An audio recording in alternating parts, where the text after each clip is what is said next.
Job networking when you're neurospicy, let's go. I absolutely love that this person posted this comment. And for those of us that have some type of neurodivergence, yes, absolutely. There are additional concerns, barriers, shall we say, because the world isn't designed to understand multiple different types of brains. So what are you going to do? Well, the awesome thing about networking, at least the way that I prefer networking, is that you're starting with people who already know and like you.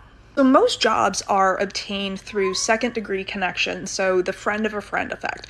Now, when you're going into these warm networking calls, then you already have a bit of an in. You already have someone that person respects saying, this person over here is cool, and the cool person is you. And so some of that, maybe I'm coming off in a way that they aren't traditionally expecting, is already pre-forgiven. If you want to, you can even have the person who's making the warm introduction give the other person a heads up about a particular behavior that you might be worried about. Like, hey, my friend doesn't make a lot of eye contact, but it doesn't mean that they're not interested in what you're saying. They don't even have to share your diagnosis.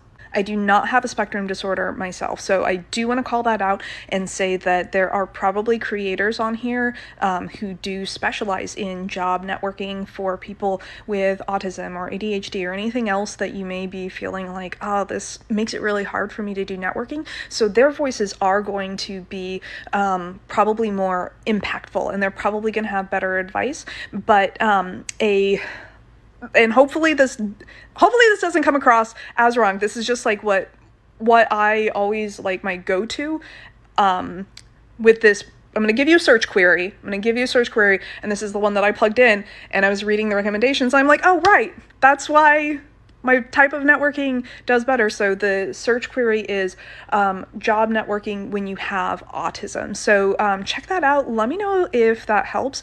And for those of you who are neurospicy, if you have additional tips for job networking when you have some sort of neurodivergence, leave them in the comments. And follow if you struggle with work stress.